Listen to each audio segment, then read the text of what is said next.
Assalamualaikum warahmatullahi wabarakatuh. Bapak, Ibu, saudara-saudara sebangsa setanah air, pagi tadi saya telah memimpin rapat terbatas secara virtual tentang Undang-Undang Cipta Kerja bersama jajaran pemerintah dan para gubernur. Dalam undang-undang tersebut terdapat 11 klaster yang secara umum bertujuan untuk melakukan reformasi struktural dan mempercepat transformasi ekonomi. Adapun klaster tersebut adalah urusan penyederhanaan perizinan, urusan persyaratan investasi, urusan ketenagakerjaan, urusan pengadaan lahan, urusan kemudahan berusaha, urusan dukungan riset dan inovasi, urusan administrasi pemerintahan, urusan pengenaan sanksi, urusan kemudahan pemberdayaan dan perlindungan UMKM, urusan investasi dan proyek pemerintah, serta urusan kawasan ekonomi. Dalam rapat terbatas tersebut, saya tegaskan mengapa kita membutuhkan Undang-Undang Cipta Kerja. Pertama, setiap tahun ada sekitar 2,9 juta penduduk usia kerja baru, anak muda yang masuk ke pasar kerja, sehingga kebutuhan atas lapangan kerja baru sangat-sangat mendesak. Apalagi di tengah pandemi, terdapat kurang lebih 6,9 juta pengangguran dan 3,5 juta pekerja terdampak pandemi COVID-19. Dan sebanyak 87% dari total penduduk bekerja memiliki tingkat pendidikan setingkat SMA ke bawah, di mana 39% berpendidikan sekolah dasar. Sehingga perlu mendorong penciptaan lapangan kerja baru, khususnya di sektor padat karya. Jadi, Undang-Undang Cipta Kerja bertujuan untuk menyediakan lapangan kerja sebanyak-banyaknya bagi para pencari kerja serta para pengangguran. Kedua, dengan Undang-Undang Cipta Kerja akan memudahkan masyarakat, khususnya usaha mikro kecil, untuk membuka usaha baru. Regulasi yang tumpang tindih dan prosedur yang rumit dipangkas. Perizinan usaha untuk usaha mikro kecil, UMK, tidak diperlukan lagi, hanya pendaftaran saja. Sangat simpel. Pembentukan PT atau perseroan terbatas juga dipermudah. Tidak ada lagi pembatasan modal minimum. Pembentukan koperasi juga dipermudah, jumlahnya hanya 9 orang saja. Koperasi sudah bisa dibentuk. Kita harapkan akan semakin banyak koperasi-koperasi di tanah air. UMK, usaha mikro kecil yang bergerak di sektor makanan dan minuman, sertifikasi halalnya dibiayai pemerintah, artinya gratis.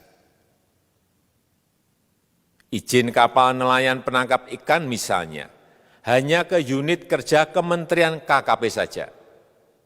Kalau sebelumnya harus mengajukan ke Kementerian KKP, Kementerian Perhubungan, dan instansi-instansi yang lain. Sekarang ini cukup dari unit di Kementerian KKP saja. Ketiga, Undang-Undang Cipta Kerja ini akan mendukung upaya pencegahan dan pemberantasan korupsi. Ini jelas karena dengan menyederhanakan, dengan memotong, dengan mengintegrasikan ke dalam sistem perizinan secara elektronik, maka pungutan liar, pungli dapat dihilangkan. Namun, saya melihat adanya unjuk rasa penolakan Undang-Undang Cipta Kerja yang pada dasarnya dilatar belakangi oleh disinformasi mengenai substansi dari undang-undang ini dan hoax di media sosial. Saya ambil contoh, ada informasi yang menyebut tentang penghapusan UMP, upah minimum provinsi, UMK, upah minimum kota kabupaten, UMSP, upah minimum sektoral provinsi. Hal ini tidak benar, karena faktanya upah minimum regional, UMR, tetap ada. Ada juga yang menyebutkan bahwa upah minimum dihitung per jam. Ini juga tidak benar. Tidak ada perubahan dengan sistem yang sekarang. Upah bisa dihitung berdasarkan waktu dan berdasarkan hasil. Kemudian adanya kabar yang menyebutkan bahwa semua cuti sakit, cuti kawinan, cuti khitanan, cuti baptis, cuti kematian, cuti melahirkan, dihapuskan. Dan tidak ada kompensasinya. Saya tegaskan juga ini tidak benar. Hak cuti tetap ada dan dijamin. Kemudian apakah perusahaan bisa mem-PHK kapanpun secara sepihak? Ini juga tidak benar. Yang benar, perusahaan tidak bisa me-PHK secara sepihak.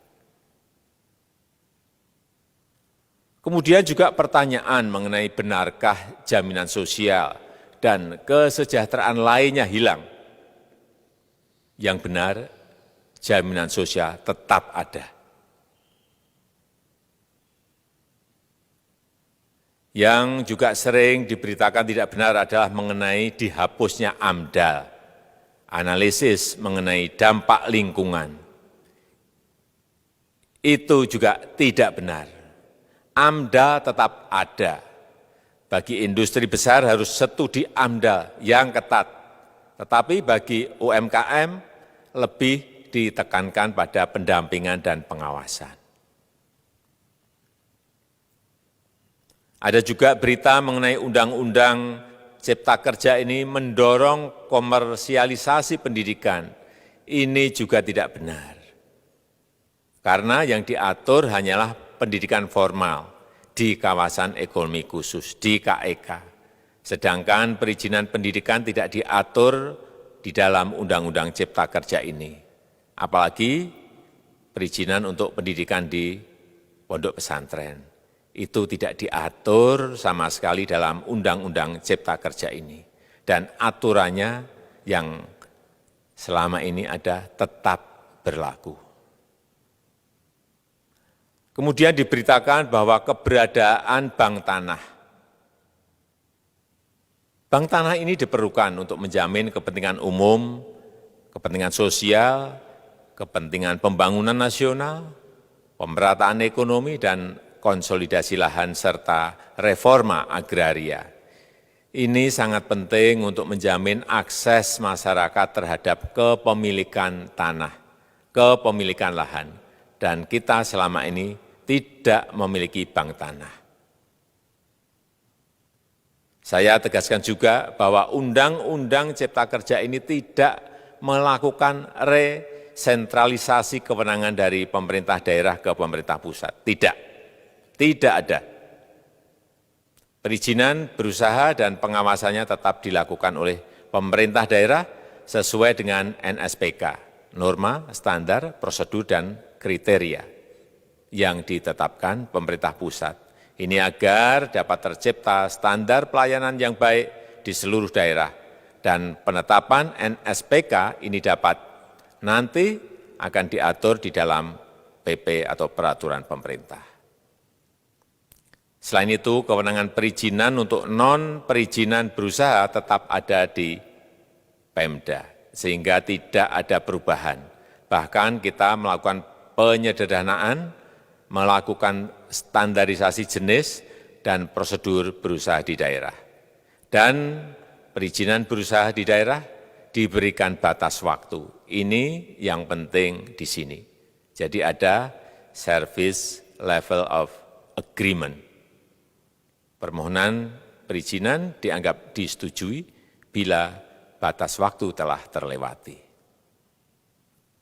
Saya perlu tegaskan pula bahwa Undang-Undang Cipta Kerja ini memerlukan banyak sekali peraturan pemerintah atau PP dan peraturan presiden atau Perpres. Jadi setelah ini akan muncul PP dan Perpres yang akan kita selesaikan paling lambat 3 bulan setelah diundangkan. Kita pemerintah membuka dan mengundang masukan-masukan dari masyarakat dan masih terbuka usulan-usulan dan masukan dari daerah-daerah. Pemerintah berkeyakinan melalui Undang-Undang Cipta Kerja ini jutaan pekerja dapat memperbaiki kehidupannya dan juga penghidupan bagi keluarga mereka. Dan kalau masih ada, jika masih ada ketidakpuasan terhadap Undang-Undang Cipta Kerja ini, silahkan mengajukan uji materi atau judicial review melalui MK, Mahkamah Konstitusi. Sistem ketatanegaraan kita memang mengatakan seperti itu. Jadi, kalau masih ada yang tidak puas dan menolak, silahkan diajukan uji materi ke MK. Saya rasa itu yang bisa saya sampaikan pada kesempatan yang baik ini. Terima kasih. Wassalamualaikum warahmatullahi wabarakatuh.